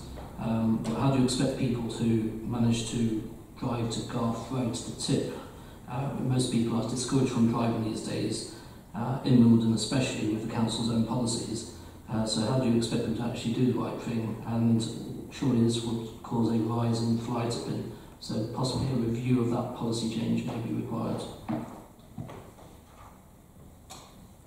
I would say, from conversations with other boroughs and other authorities where they have or don't have a charge for bulky waste, it doesn't seem to have an impact on the amount of fly tipping going on in the area. Recently, I've heard of people who've looked to clear some furniture because of clearing out a property, and even if you go to one of the well-known charities that collects, they were charging £400 to collect a dining table, chairs, a bed and a washing machine. So if you're looking, there are other options for disposing of waste, and there are some charities that will take for free even. But actually, we're not anticipating, we will monitor the level of fly tipping, but we're not anticipating a change because it doesn't seem to have a big impact. When it was made free, some years ago, went from the £10 charge, it didn't have a reduction in the amount of fly tipping that was anticipated perhaps by some. So it doesn't seem to correlate in a way, but that's not to say we won't keep it and watch on it. But some of the other options are much more expensive than what Merton is charging. Three more questions and then we'll move on. Do you have any more questions? So more of a question on the process. One of the problems we've had is probably got sick and tired of trying to phone through a call centre or try to log it on the website. So lots of people resorting to Twitter, and on Twitter in particular. Is Twitter the now preferred mechanism for Veolia to respond to these queries? Because I tend to find we get better responses when we do. I've seen that you've been noticeably absent for a while, so no, it's not our preferred option. In fact, I've blocked a number of people, some of the people in this room, because of their rather appalling behaviour. My staff are not there to be abused. We will not accept it. We do listen to anyone that reports a sensible query that isn't politically motivated. We will listen, we will come, we will visit, as people have seen, and I've solved many issues by dealing with that, but we would like all the information to come through the system. Therefore, it can be tracked, it can be logged, and we can learn from it. That's not the most important, but we would not like anything to come through Twitter ideally. A question, and that's about the street verges on the pavement and the street cleaning. Whose responsibility is it? Is it Veolia's or ID Birdies? Because I think there's certain areas in the borough they have street verges on the pavement, and there's a conflict as to who should be cleaning those.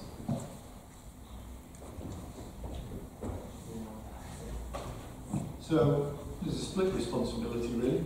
ID Bird are responsible for clearing the litter before they cut. Veolia are responsible for litter picking, but the distance of their litter picking is a matter of dispute at the moment, so we're just working that through with Veolia and cleaning those areas up on a regular basis whilst we resolve that discrepancy in that area of dispute. Yeah, Councillor Fair. Thank you, Chair. I think we've moved on to street cleaning. One of the issues that many residents complain about is the reporting of litter on their streets and what happens next. And I wondered if you could talk me through the process of what happens from the moment the resident gets their reference number. So they've reported it online, what a street that needs sweeping, what happens next?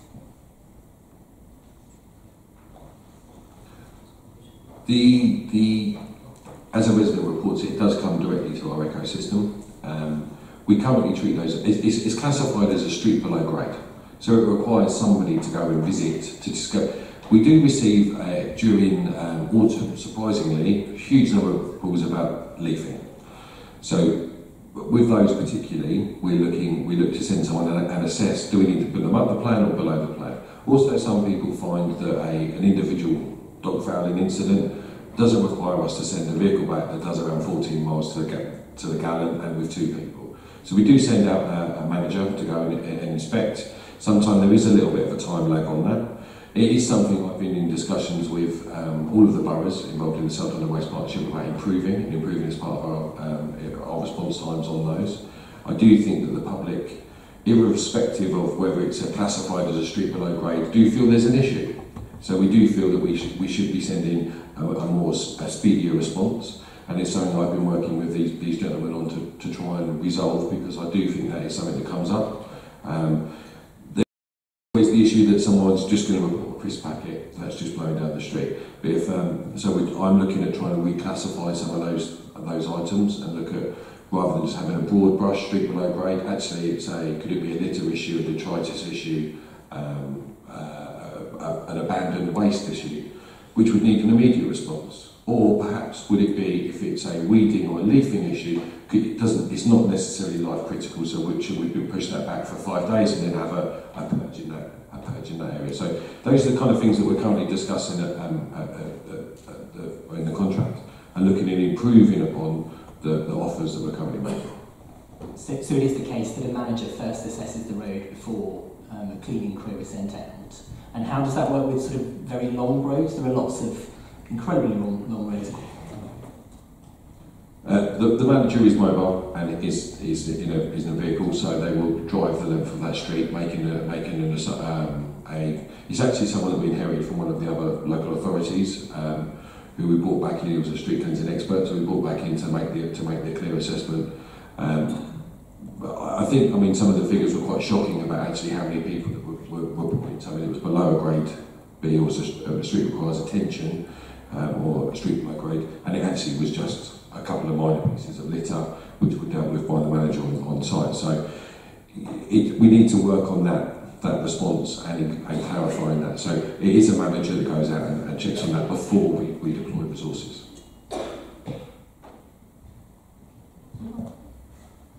I have a question on the rollout process. At this meeting last year, I said to you that there is an increasingly large number of blocks of flats in the borough, all have varying sorts and arrangements for their bins, and I suggested you may want to get a good grip on that before the rollout. Suffice to say that did not happen, and so my question is, why did you not seek advice from more councillors, and when can we expect all the bin arrangements for the various types of flats to be finally resolved? Would you mind defining what you mean by a flat? Property of more than 6 properties, properties greater than 6 properties? Last year there was no definition set at the time for that, so this was blocks of flats. Some of them only have, let's say, 7 or 8, some are 12 or 14. Lots of our wards have blocks of flats of varying sizes, but most of these have had weekly arrangements. We're told to have weekly arrangements, and then Veolia or the council have given lots of mixed messages since. Just to clarify, we've not actually changed any of the, what we would call a communal property. There has been no change to the communal schedules. We have moved some of them that were actually currently on the afternoon collection. We brought them into the days because we were suffering more issues. We've had less issues with parked cars by having the services that work in the morning. So we haven't made any fundamental changes to that service. That was never part of the mobilisation. It was a curbside and bag rollout. So that's the definition. So we are working currently on houses of multiple occupancy where we've got up to 6 people. And I was really interested to learn from one of the councillors that there was actually one house of multiple occupancy that had actually 90 people in there that were expected to use one small container. Clearly that's not acceptable, so we worked and found a resolution to that. But the communal properties have remained on weekly collections, some of them more frequently than weekly collections, as the need requires. But there isn't really a huge plan to change all of the current communal property collections.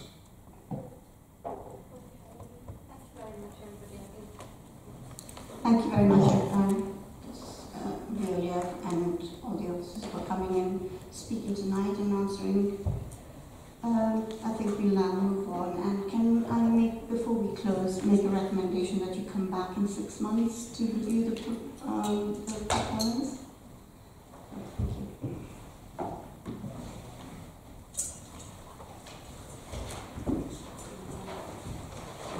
Move on to agenda item 5. And I think it's Chris Lee, will you introduce the... Happy to, Chair. Just to say a few words, and Ben and Kath are here, along with Jason, to answer any questions, but I'm hoping this is relatively straightforward in that 2 years ago the Council agreed to introduce a levy for diesel vehicles in controlled parking zones, and asked that when we did that we reviewed it after 2 years of its operation. That anniversary is coming up on the 31st of March. Scrutiny asked that they consider the terms of reference for that review, so we're bringing those in front of Scrutiny this evening for your consideration. It goes next to Cabinet. As you can see from the papers, particularly paragraphs 2.1.1, 2.1.4 and 2.2.1, we're looking at the impact of the diesel levy. We're proposing to look at whether that should then be applied to pay and display vehicles if it's proved to be successful, and also looking at the benefits or disbenefits of emissions-based charging, with the intention of bringing this back later in the year. As I said, colleagues are here from various parts of the department to answer any questions. Does anybody have any questions? Councillor. Yes, thank you for this. I do recall being told that we'd expected some figures about the reduction in the number of diesels in these parking zones and whether or not that represents a success or not. It was asked at full council, it's been asked by us multiple times. How come after 2 years of the scheme do we have no figures presented as to whether or not this is actually working? Because unless I see evidence, I'll be very reluctant to recommend more changes to any parking schemes. So to be clear, this isn't the evidence, this is the paper that triggers the evidence gathering, and any evidence that we were to present up to this point in time would only be partial, because members asked that we look at this after 2 years of its operation, and we need to compare apples with apples, so looking at full years and whether there is any change in diesel ownership, and you only get that on the anniversary of residents repurchasing or not repurchasing their diesel vehicle permit. Because Councillor Butler. Yeah, thank you. And so just a side note actually, before we go into the terms of reference, we talked about emission-based charging here. It sounds like you do intend to look at it in the future. What other areas of evidence, other than the diesel levy review here, are you looking at in terms of supporting possibly bringing that in? So we would look at what other authorities have done and what impact that's had. There's a reasonable body of evidence from other authorities in London and elsewhere about emissions-based charging, and the technology now that we're seeking to introduce with the new IT system would allow us to have that sort of stratification. So we would do desktop research and discuss it with other boroughs as to what the efficacy and the benefit of that is.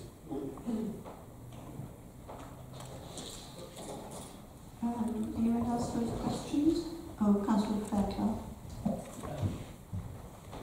Thank you, Chair. I wondered if we could make, I think what is quite important is the aim of each of the different policies and what behaviour is intended to drive. So the diesel levy is intended to reduce the number of people using diesel vehicles. The emissions-based schemes, I would suspect, are intended to do something slightly different, which is to change the profile of vehicles that people purchase. And I wondered if there was any awareness of any evidence on how schemes in other boroughs,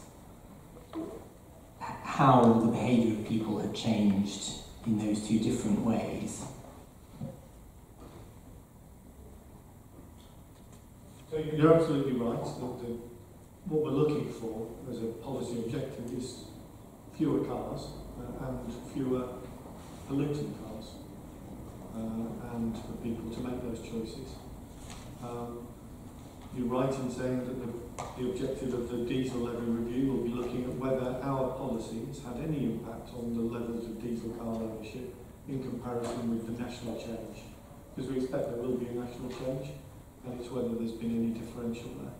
2 years is quite a short period of time, and I suspect people's behavioural change is based upon, at least in part, the amount they've invested in that vehicle and how close they are to a decision point about reinvesting or not reinvesting. There's also a number of other moving parts in this equation around crossovers, where people wouldn't need to buy a permit, and the expansion of CPZs generally. But I'm happy to explore beyond the specific pursuit of diesel vehicle permits and the changes there, and the benefits or disbenefits of emissions-based charging, explore the wider point which I think you're pursuing about what is it that changes behaviour, what nudges create those changes in purchasing or non-purchasing habits that can have a beneficial impact on the borough's environment. And within reason and within the scope of this review, we can look at that to see whether there is evidence emerging from elsewhere. This is a fairly nascent field, as you can see from the discussions we've had recently and in the paper. So it's not as though we're awash with evidence. Indeed, we're starting to develop our own evidence through the proposed parking charges that are in front of the public at the moment. So I suppose I'm seeking to limit expectations really in what might come back from that review, because I wouldn't want it to be seen that looking at these two areas specifically will provide us with a wealth of evidence about the economic drivers and the psychological drivers in purchasers' minds and motorists' minds at any given point in time, so that we can tweak this with a scalpel. We don't have that scalpel, and we're right at the sort of forefront of some of these policy changes and their implementation.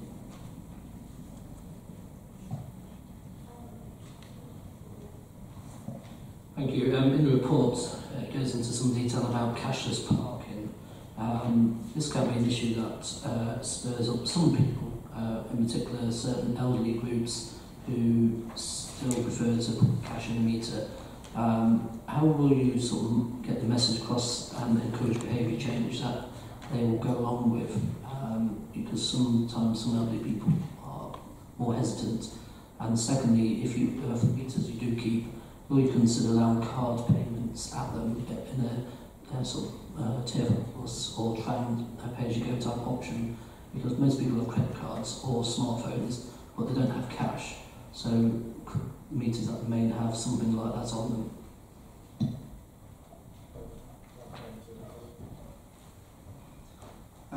Thank you. The technology is changing rapidly, so the terminals on street, we're looking at what the offer is, whether that can be card payments, whether that can cope with emissions of the vehicle, you put your vehicle registration in knows what vehicle it is as well.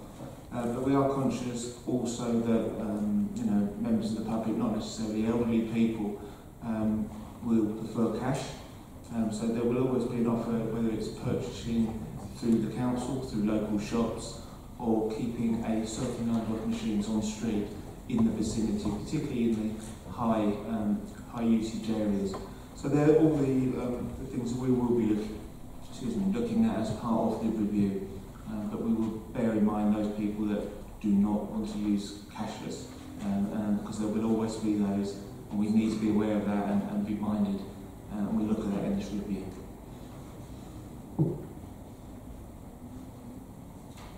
No question? Okay. Not a question, Chair, but if we've moved beyond questions, I'd like to propose a recommendation. Anyone else have any questions? No? Okay. Councillor Fairclough, do you have a recommendation? Thank you, Chair. I'd like to propose along the lines that the question that I asked. I've got a draft recommendation written out, and I discussed, as you're aware, Chair, with the Cabinet member who I believe is discussed with officers. And that's that this panel recommends to request that the Cabinet amend or clarify the terms of reference to include an examination of any evidence on broader questions of how behaviour is being influenced by these types of policies. For example, with regards to the diesel levy, as to whether people have replaced diesel cars with petrol cars, or whether overall car use has been reduced. And with regards to emissions-based charging, as to whether people have switched to less polluting vehicles, or whether overall car use has been reduced. This panel believes that this may assist in the development of successfully aligned air quality policies, but is aware of the wider policy context and the potentially different objectives of these and aligned policies. Quite a mouthful, I apologise. Does anyone have any comment on the recommendation that has just been proposed? Okay, Councillor Butler? Thank you. I did read it before. So, but yeah, and the discussion you had with Chris here as well, I do think it complements it, so I would be supportive myself, and that's my comment. Chris, do you have anything to respond to that, or do you? No, I saw the suggestion earlier. Did you have fine? Shall we agree to adopt the recommendation then?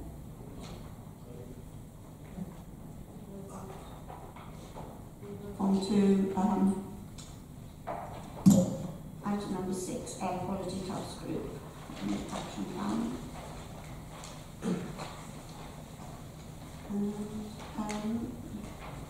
Again, it's Chris Lee to introduce that, I think. Say very little, Chair. I think the report speaks for itself. I think there's been excellent progress in terms of delivering the recommendations. But Jason and other colleagues from Environmental Health are here to answer any questions. Does anybody have any questions on air quality? Okay, Councillor Fairclough. Thank you, Chair. Sorry, me again. At the last full council, which the topic was on air quality, the majority group amended a motion on emissions-based charging, as it happens, to refer to an ultra-low emission zone, a mini ultra-low emission zone in Merton being introduced in April. I can't see any reference to this in the report. I wondered if you could give me any more detail on that.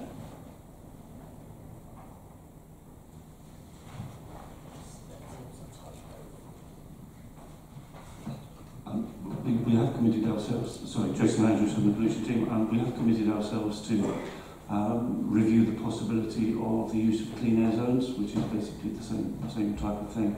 It's quite a large piece of work. We need to do the scoping report first. But I think the plan does actually say that we are committed to looking at that from April 2019.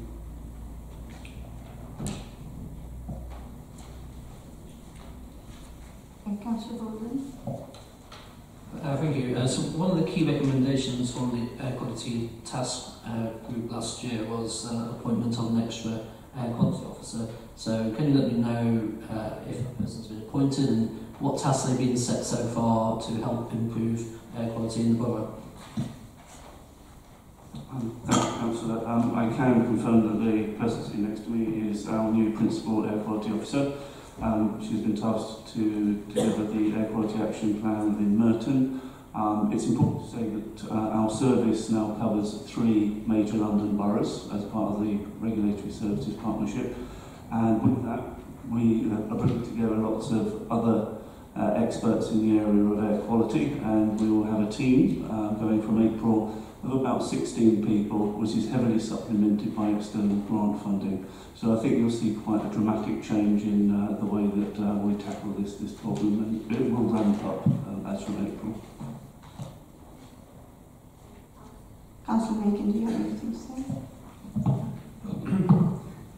This report seems to be all good news. Would officers consider hosting an APSI seminar in the borough to spread the good practice amongst other APSI members who are basically local authorities within the country?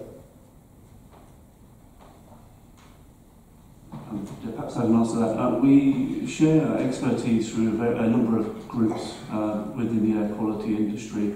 We form a part of central London groups in the GLA, and we also have local cluster groups. So some of the work that we're leading on in Merton is actually being shared throughout regionally, and we're trying to get some of that nationally through organisations such as DEFRA.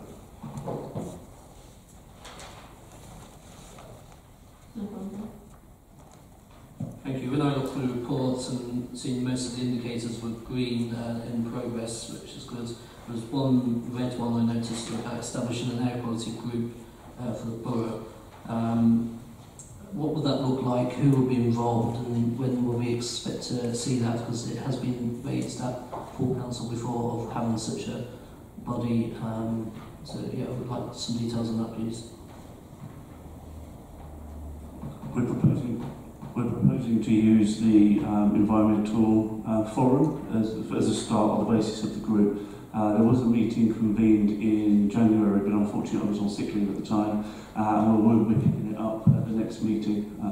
And that group will basically pull together representatives of the local community, because there are lots of people interested in air quality, council officers and senior council officers, and hopefully councillors as well, to actually try and steer the issue of air quality in the borough. And it's a practice that we're seeing in Wandsworth and in Richmond as well. So it's we've got lots of people that are interested and want to play a part, so why not get them together around the table? Yeah, thank you for that. That's a welcome response. There have been some groups in the borough who have been very keen to do some citizen science on this and help us with their own sort of scientific data and recording of pollution. People like Morden East Hillside Residents, Hayden's Own North, Sustainable Merton and Clean Air Merton, etc. London Society. Would you welcome the use of citizen science and liaise with them with councillors as well? Because all together we all want to help improve air quality. Indeed, we do support that. We pay for various monitoring techniques within the borough, with own equipment to people. We need to ensure that equipment is used properly and that the evidence is gathered in accordance with our guidance. So yeah, I think generally we do. We'd like to start putting that evidence together and start using it in some of our official reports. We do have to be a little bit circumspect, because there are groups that will focus on particular issues where we obviously have to see the wider picture, so we have to take that with a degree of trepidation. But yeah, in general we do support people, and Maya here has been working with various groups throughout the borough to give them training on how to use air quality monitoring equipment.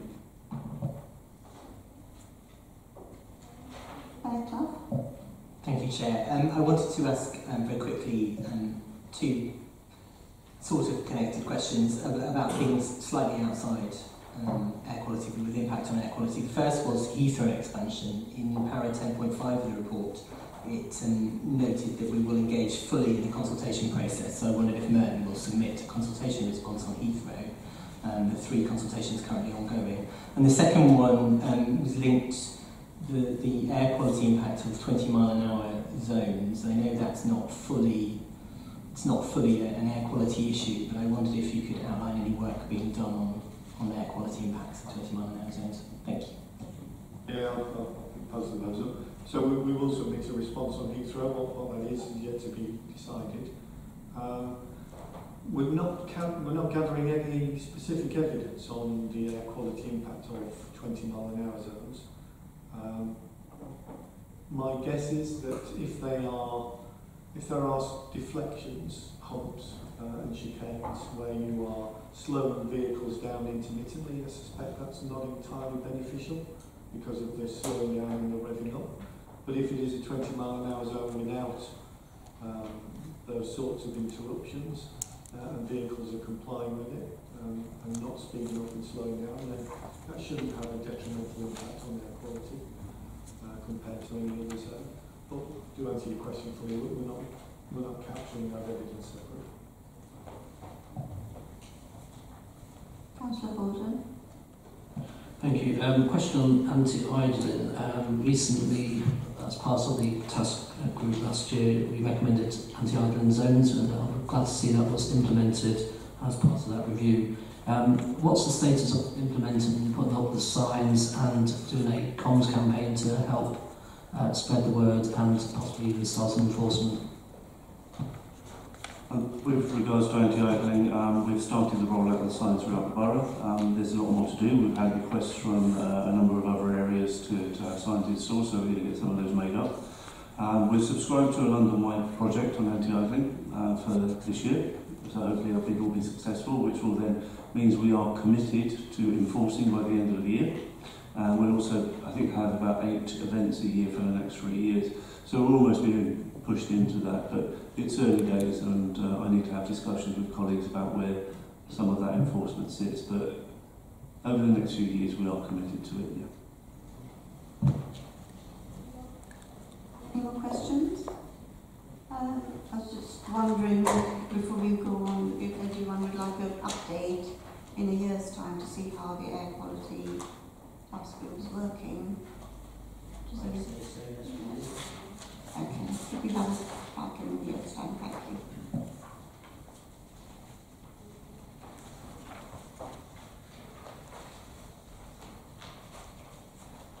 Thank you. And on to the next item on the agenda is the electric vehicle infrastructure. Is that Paul Valley?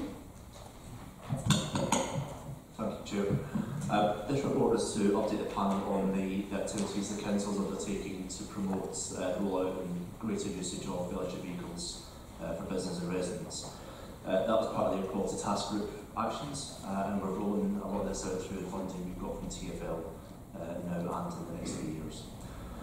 We're currently finalising the 3rd version of the local implementation plan, and that's how we will deliver the Mayor's transport strategy locally within Merton. And also taking on board the Mayor's Healthy Streets policies, which is about rebalancing streets and the environment to improve streets for more walking and cycling and healthier outcomes, including more public space. The demand for electric vehicles is growing, and with that the range of technology for supporting charging is varied, so there's not a one-size-fits-all approach. So Merton takes a very pragmatic approach to testing different charging technologies at the moment. Where we're at as of today, we've got 70 publicly available charging points across the borough. They will typically charge a vehicle within 3 to 4 hours, and they're run by Source London. We are rolling out another 31 next month, so we're going to be about 101 charging points by April. Parallel to that, Transport for London are also installing a network of 20 rapid charging points. We've got one outside the building here, we're going into College Road shortly, and another 20 to be rolled out next year, so that's going to take us to our 2020 target early. So we're ahead of our target for electric vehicle rollouts for charging. The rapid chargers are more aimed at taxis because they can be charged in 20 minutes, so the taxi fleet and the Uber fleets will be able to use some of them. In terms of on-street bays, we get a lot of inquiries from residents wanting to charge on the street, which means putting cables from the house across the pavement. Currently that is an issue for us as a highway authority, because it's a trip hazard, and then we get into issues of who's to blame if someone's hurt. We are working with London councils and TfL to see how London-wide policy on that specific issue can be brought forward. Something that will help with that, and it's something we're beginning to roll out shortly, is lap column charging. So that does deal with on streets where you can run a cable from the lap column to the car. Those have been a rollout in neighbouring boroughs. We are currently looking at that at the moment because it requires different electricity feeding and meterage from the lights and the charging. What we're also doing in terms of taking up electric vehicles and to reduce private vehicles is we're rolling out increased use of car clubs. A lot of that comes through the planning system where more and more developments are providing ways for car clubs. We've got 3 active car club providers in Merton. First one is Blue City, so they have all electric vehicles, so people can rent them and charge them across the borough. Enterprise run a car club for on-street bays with about 200 residents in Merton similar to that, but the largest one by far is Zipcar. And Zipcar Flex, we've got over 5,000 Merton members, so they anticipate to increase going forward. Our local target is to double that target in Merton, so we have about 10,000 car club members. And again, a lot of that comes through the planning system for more car-free households. I think I'll leave that there and take questions from the panel. Does anybody have questions? Councillor Butler. Thank you, John. Quite exciting stuff. And perhaps I live in a ward that's a bit more forward-thinking. More requests than I think about when lamppost charging, especially, is coming through. So, sorry, could you just clarify what the barriers are to implementing those?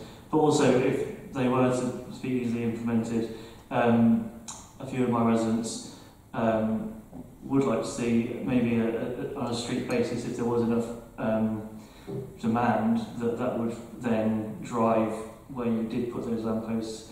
And I'm also interested to see what strategies you use widely of where you put those lampposts up. So in terms of lamppost charging, the barriers tend to be replacing the whole lap column, then requiring 2 additional electricity feeds, one for the council lights, which we pay the bill for, and then one for the electric vehicle charging, question mark about who pays the energy for that. So we have to actually tie up with the provider who can provide that infrastructure and work with us. It is beginning to happen in neighbouring boroughs, so we're monitoring how they work and how they roll out. What would be very helpful if you're getting inquiries from your wards about people wanting these, it's good for us to know what streets want it, and then we can plan any rollout with that. That's certainly what we're doing with the inquiries we receive. Sorry, the other thing as well is the on-street bays. It will require an on-street bay being lost if it's in the CBZ. Or if it's in an area where parking is under pressure, it would be helpful to the residents supporting the introduction of that way. Yeah, thank you. In terms of these lamp column charging, it was first muted to Council Dean about 4 or 5 years ago, and to me about 3 years ago, and it was insinuated that Council was already trialling this. So I was just wondering what happened to that trial, and did it ever happen, or was there any results for it? I'm not aware of a specific trial 3 years ago. I know there was ideas of solar lamp columns at that time, but not to charge electric vehicles. So what we're working through now is with Source London and TfL, but the rollout that's happening in London.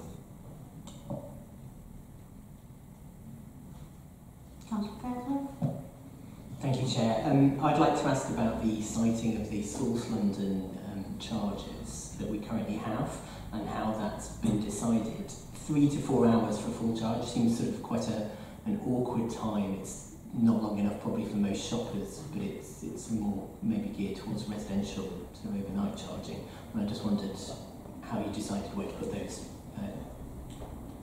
So the Source London rollout has been done for a couple of reasons. There are some quite high profile locations. That's so that electric vehicle charging is in people's minds, people see it and they get used to seeing that infrastructure on the streets. It's also tied to, we have data from DVLA about where the highest concentration of electric vehicles registered in Merton are. That does tend to be the west of the borough at the moment.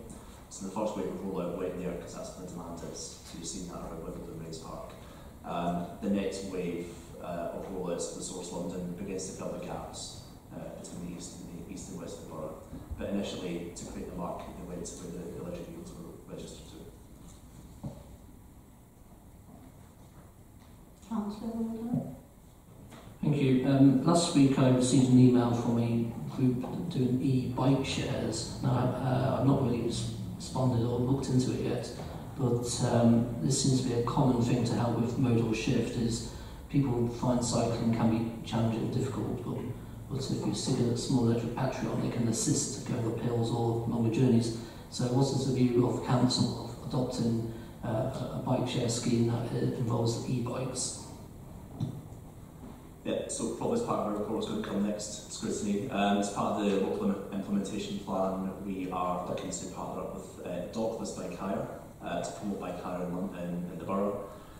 Other boroughs have seen an influx of a number of providers, and actually we're working with TfL to get a code of practice with those companies so they don't flood the borough with multiple, but we actually get to choose one. So that is in draft at the moment. We are also looking at partnering with an electric bike hire company. Don't know what the rollout that will be, but yeah, there's a few hilly bits in the borough where that would be quite advantageous.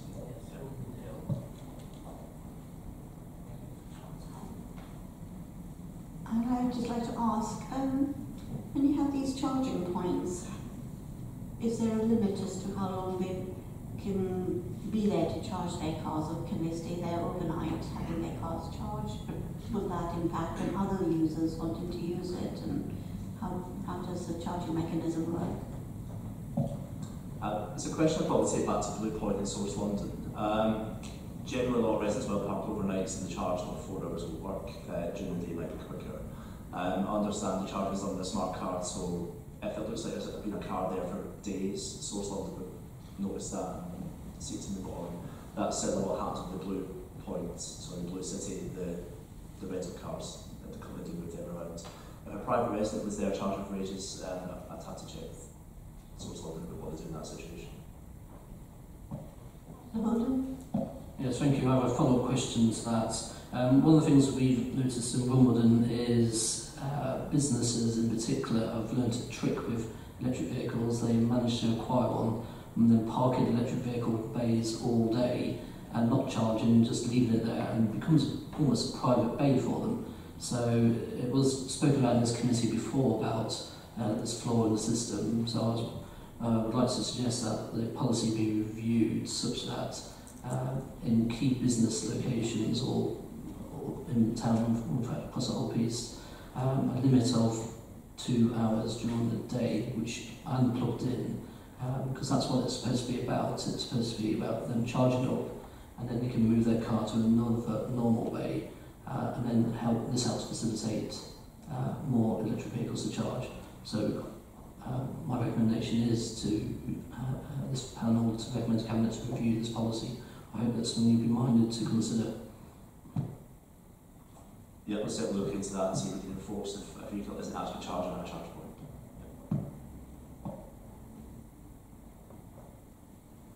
Councillor Henry. Thank you for that. Just wondering how you had educated public residents where and how the charging bay will be where it will be located. The reason being, we have quite a few residents who, complaining about the areas where the parking bays are, and because they didn't have any information about it. So I just wonder how you had informed them that they would be there. Sorry, can I just add, it's a complaint that people want the charger in their street, but they don't. They don't want it because they didn't know about it. Yeah, so it's similar to the previous question. The rollout is currently based on where we know from DVLA information where electric vehicles are currently located in the borough, and also tying that up with Source London, who are the provider, about where they think the charger will get most usage. And what is now beginning to emerge is actually the residents who are saying they want it in their street. We're beginning to build up a database of that. It's going to be it's a growing industry. The amount of electric vehicles is increasing year on year, so it's going to become more prevalent across the borough. Hey, Councillor Morden. Okay, one final one from me. These electric vehicle charging points are very modern and bright light, lights and look a bit garish. And I've had comments and complaints from people in places such as conservation areas in Morden and also Mission Creek Green Conservation Area, saying that these things are visible light pollution and the lots in that nice area. Is there any mechanism to take that to Source London to suggest slightly modified charge points that looked less bold in certain conservation areas? We have asked that Source London at least if we could dim the green lights on it. Apparently not. The infrastructure tends to be what it is because it's got a whole lot of stuff inside it for transformers and the electricity governance. I'm not an expert on that. They tend to be the standard rollout for the moment, so there isn't any option to change it for conservation areas at this stage.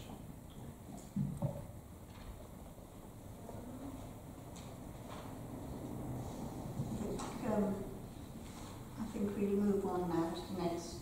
I think we haven't got any more questions. So, okay, the next one is performance indicator. I'll ask Councillor McLean to identify areas that he has. Thank you, Chair. Okay, thank you, Chair. It's not actually your pack. There was a sheet missing, but if we refer to, I don't have the coding, but after chatting with officers regarding housing and the new Homelessness Act, we have seen an increase in the number of cases being referred to the council. However, those cases have been dealt with quickly, and there has been no negative impact on delivery performance, which is good news. With regard to libraries, we are down on visits at the moment in the trend, but we are still ahead where we were last year. Moving now on to waste street cleaning. We've heard a lot about that tonight, but just to bring attention to some figures, CRP 09, the target is 7,000. Recorded fly tips, we are at 9,800, which is clearly considerably higher than where we want to be. Street cleaning. In November it was 16.43. Today, this is the number of residents that are satisfied. We are now at 20.92. So we've heard a lot tonight about improvement. The trend is not improving. Indeed, it is getting worse. The target is 8%, so to repeat that, we are actually now 20.92, up from November 16.43. However, the number of missed collections, that has improved. In November it was 126 per 100,000, it is now at 95. That said, the target is 50, so we are still well above where we need to be. Thank you.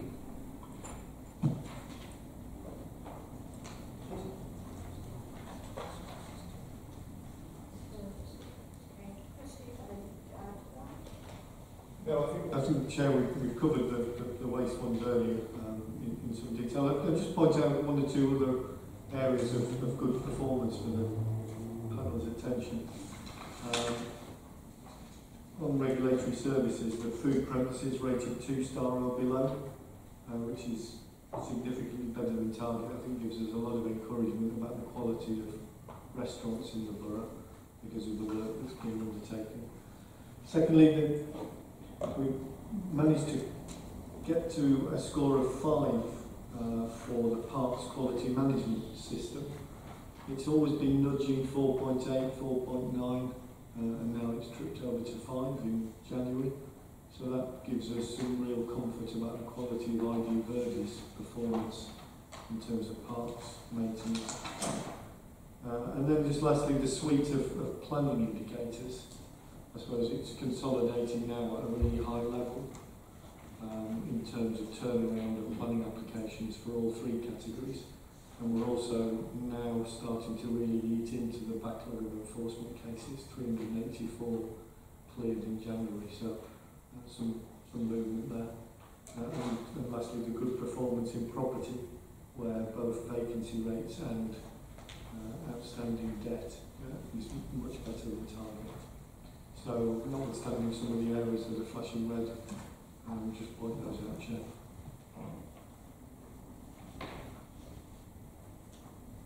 Does anyone have any questions on this?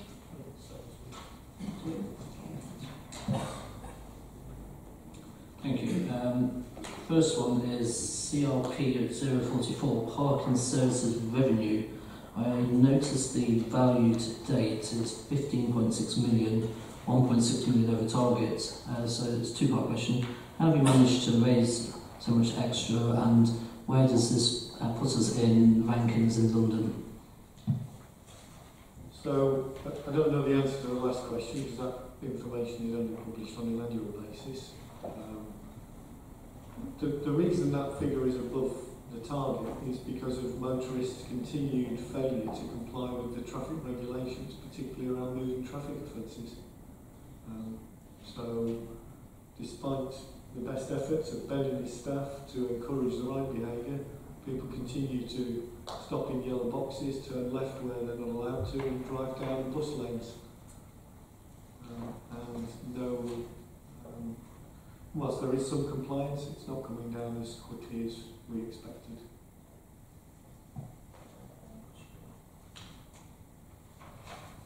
Councillor Holden?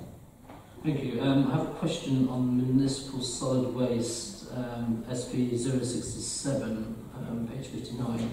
It says here that a value of only 5% of waste was sent to landfill. Where did the rest of the waste go, and did it end up sadly incinerated in Benton Lane?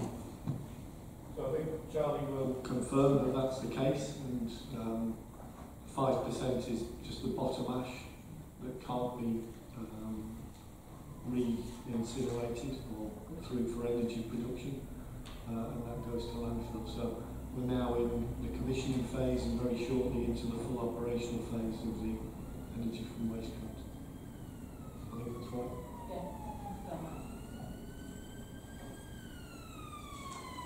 Any more questions?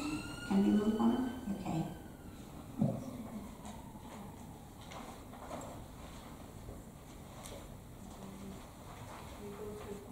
We go to the work programme, I don't think there are any changes to make to the work programme.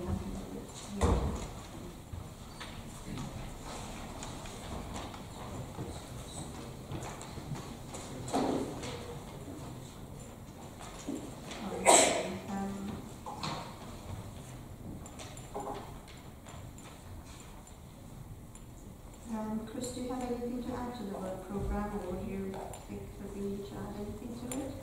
Is everything else should be? Okay, fine.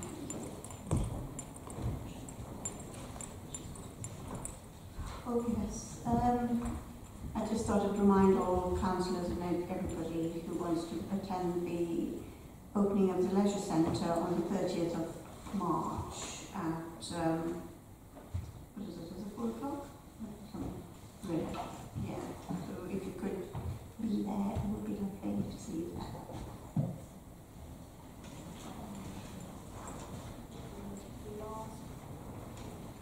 The last one is the re-procurement of the highway services maintenance and works contract.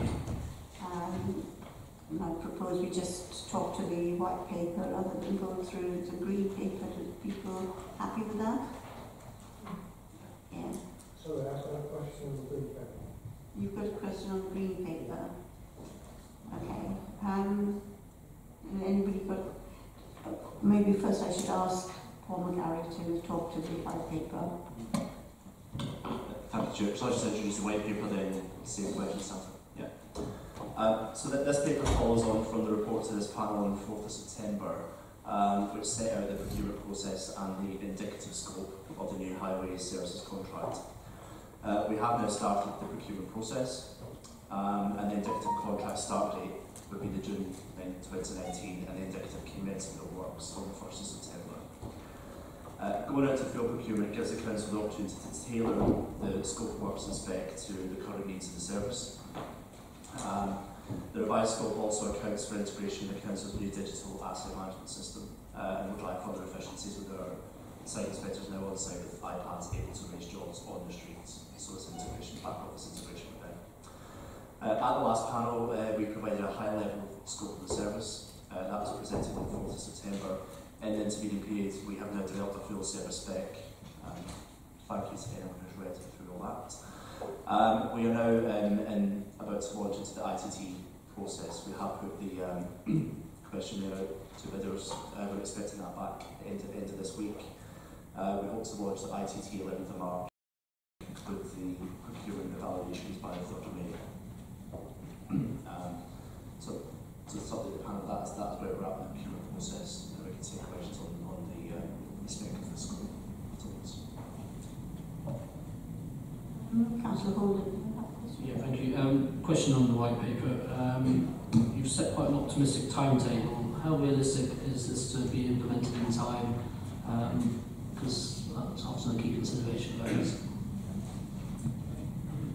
We're currently on track in terms of the procurement process. We've employed the project manager who's worked with the team to get the spec and all that up and running, and has been through the Council Procurement Board, so that is on track. The gap between cabinet approval and contract mobilisation, that is currently about 2 months. Because a lot of our new systems are in place and up and running, it should be quite easy for a lot of the sort of market testers for a lot of other contractors use the same systems. It's would like longer to bid in a new contractor if that's the case, but 2 months is workable. We have also changed our capital programme to do a lot of the street resurfacing upfront in the summer, which is when we normally do it, to give us time to work with the new contractor if that's the case. Any more questions from anyone? Do you want to discuss the green paper? I'll have to ask the members of the public to leave while we discuss the green paper, I'm sorry.